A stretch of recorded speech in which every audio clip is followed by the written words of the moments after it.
Question of the day: what is a game that you know that the theme is utterly unimportant to it, yet you just enjoy playing it anyway? What's a game where the theme is said, this is what it is, yet it doesn't matter at all? It's just more of a game about mechanics, but at least the theme is there painted on. It's not just blank chits and tokens and things like that. What's the game that you know the theme is utterly irrelevant, but it's one of your favorite games to play? Now, obviously that will lend to a certain type of game, mostly Euro games, but let's hear your favorite games where the theme is not important, but the game is fantastic in the comments below. I'm Brian Drake here on the Dice Tower doing a look at Kalevala. I believe this is our 150th video here on the Dice Tower. If it's not, it's really close to that. But taking a look today at Kalevala from Stronghold Games, and who put this out? Hippodice, it looks. Well, no, that's who did. I'm trying to think. Spielworxx. Spielworxx put this out over in the in Europe, I believe. But Fabio Lopiano is taking a look at this game today. It's about linen and clothing and cloth in Florence. Sure it is. Anyway, let's take a look at how it plays right now. If it's good, if it's bad, if it's what right now.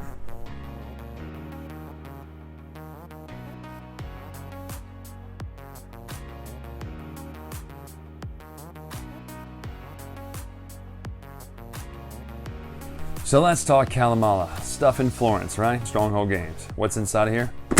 All this stuff. That's right. You have player components in each color, and Carla was very happy because it was green, obviously. So you've got purple, and that made me happy. Purple, green, red, blue, and yellow. You've got your tokens here, which are your actual action selection tokens, as well as your scoring tiles up here. Everyone gets a player board in player color. You gotta love that. It's actually bordered in your color, even though that's technically fuchsia pink, but whatever. Happy with it. I'll talk about what this is in a minute. And there are, in fact, cards over here when everyone gets a secret scoring card, and some of them are kicked out of the game, and this is hardcore because it means that you might not get to score on the thing that you want to score on at the end of the game. So these are special scoring cards, as well as these action cards here, which are different cards which benefit you through the game by letting you take one of the actions shown on the card. Now they are infinite. What I mean by that is you can play as many as you want in a turn, during, before, or after your actions, obviously while it's still your turn. Let's take a look at what the setup looks like of the main board, and then we'll get into how the game is played. So up here you have your scoring area. Down here's your action selections. Over here is where you'll be putting more of your kind of majorities, area control stuff out. And then up here is where the more traditional majorities is. They're all the same. It's all basically the same thing. You're going to be putting your colorful little cubes out there all over the board. And whatever they're on is what they represent. So if they're on your board as a brick, they're brick, but if they're on your board as wood, they're wood. And when you deliver them up here, if you deliver them as a wood, they're wood. It doesn't really matter because all it does is just denote what is that thing. It kind of reminds me a little bit of Agra and what's the other one? La Granja or something like that. So the actual board, it looks like this when it's set up, like this. So you have all your scoring tiles up here and your action tiles down here. And it is random every time you play, which breeds, obviously, replayability. Now, let's go through the different actions right here. Excuse me. Let's go through the different actions right here. This one allows you to take a wood onto your board here, just like that. As many times as you take the action, you can do that. This one allows you to take a brick onto your board here. This one allows you to take a cloth, which you store up here in your warehouses, but you only start with one warehouse. Normally, when you build these, you can put them in all of them. The way this action works, though, is not just one single one, and it actually shows you on the side of the board here. I love it. It tells you what every single action does in really nice pictures. So you get one of them. Down here, it's one per empty space, first empty space. So it's a single one if you have an empty space per warehouse you have. So if you have 3 warehouses, you're going to get 3 bolts of cloth if you have 3 empty spaces.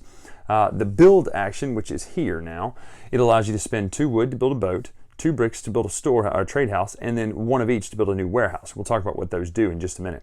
The artwork one here is where you take 1 granite off of yours and put it up here into any one of these named cities' artwork places. And the way it is, you've got Palazzo Vecchio, Santa Maria del Fiore, San Mariato, and Santa Croce. I don't know how to say that. That's probably totally wrong. But anyway, the way this works is this is one of the majorities you'll be scoring at some point when it comes up. So it's actually towards the very end of the game this time. You'll actually score based on who has the most total when it comes to artwork pieces on these 4 spaces here. So that's what that is.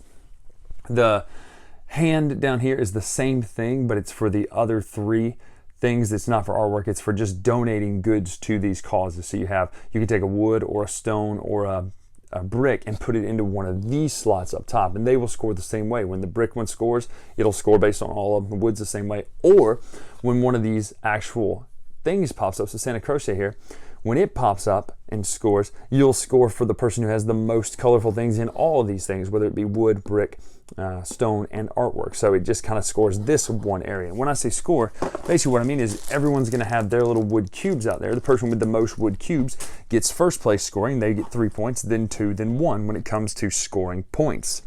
Now, let's finish the actions out here. The one with the trade house and the little wagon here, you have to have a trade house on one of these 3 spots. These are 3 land spots. These are 3 port spots, the ones here.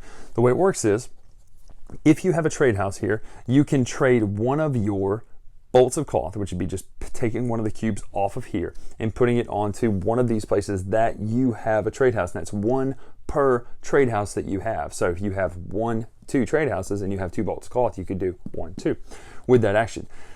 Same thing with the ship. It's just a little less restrictive because you don't have to have a trade house, but you do have to have a boat first. You'll take one of your little wooden ships here. Looks like a Dorito right there, right?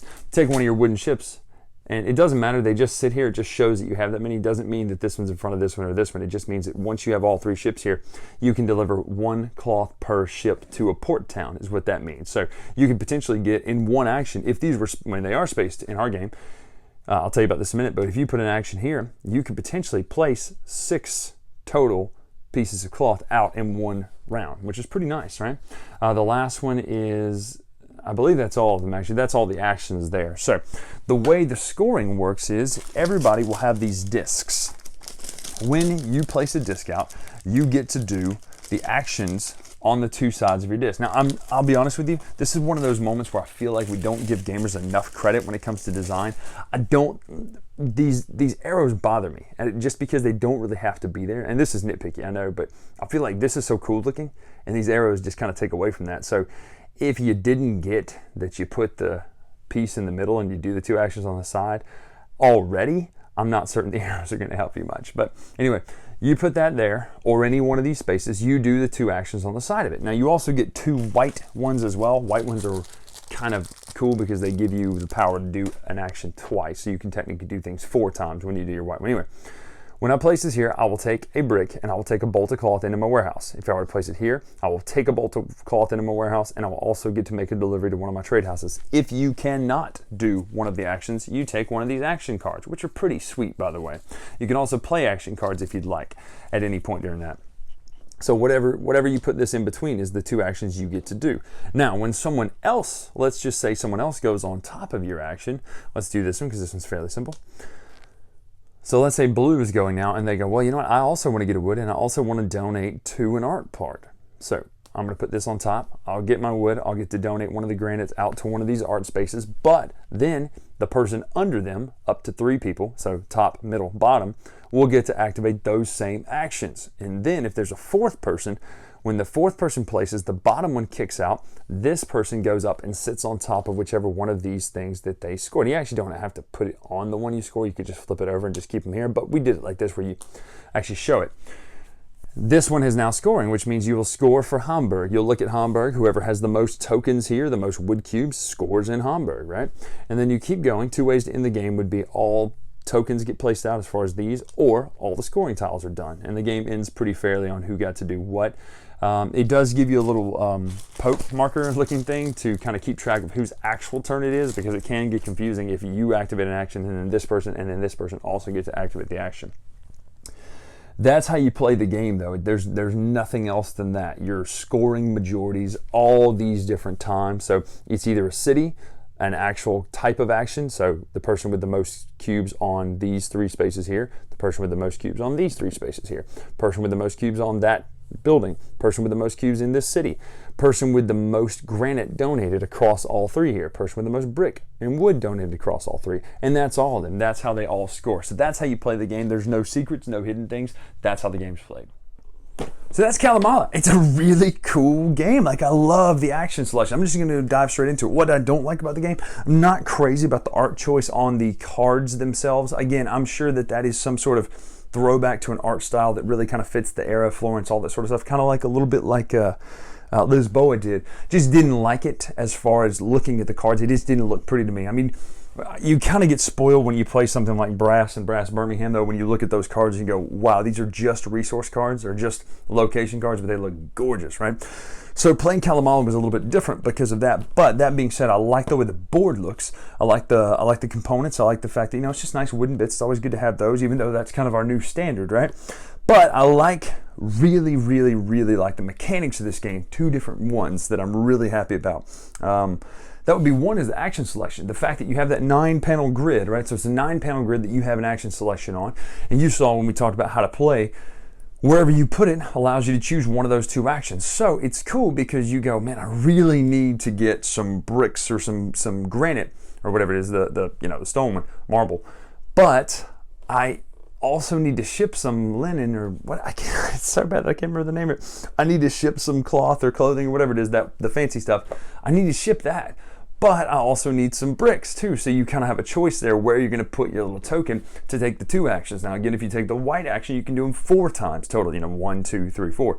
I love that action. To me, it's one of the coolest action selections in the game. I don't know if it's out there, if it's been done before, but I really like it. So it reminded me of a very free-flowing rondel. And what I mean by that is if you play a game like Column of Fire, it had that kind of system where you could go around, or Merlin where it's an actual rondel. This one has a different feel in the sense that you choose where you put it, but based on where you put it, you get a couple different actions. So I guess it's really nothing to do with the rondel, it's more action selection. But what I love about the action selection also is that if you're still there, you get to take that action again when someone else puts on top of yours, unless you're the 4th person, which you kick out and you score. So there's no negative thing about being on the board, really. Honestly, the worst thing is when someone goes, man, I really need to use that action. In your mind, you go, yes, yes, yes. And then they pick the one you're not on. That's the only time it really goes bad. But really like the idea of this. Now, a little bit cutthroat, right?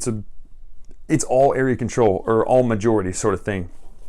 Area control, majority is kind of the same thing, really, in my book. But it's a little bit cutthroat when it comes to that kind of stuff, when it comes to actually taking that spot and going, yes, I've got this, I've got the majority, and then someone else takes their turn right before you and you think you got it, and then boom, they totally lock you out and they kick out a scoring thing that you didn't even see. You didn't even notice that they could score that round, and they scored the one that you knew you had on lock, and yet you don't have it on lock anymore. So there is the dangerous side of that. But that's Kalevala. I really like this game. I think it's a great workplace. It is a little bit lengthy in time for 5 players, but because it looks, let me take that back. What I mean is it looks like it would play quicker than it does, but it does take a little bit, even though when you have the full player count, there's only 10 actions per player, roughly, basically, you only have 10 discs out there. But I really love how it plays. I love how it scores. I love all that sort of stuff that you can see coming down the pipe pipe, not sure. You can see coming down the avenue when it's going to score the thing that you have your majority in. So you can go, okay, I can plan ahead for this. Now what happened to us a couple times is when we saw early on, when you're first learning to play this, when you see early on the scoring things, you go, well, we'll just miss it this time.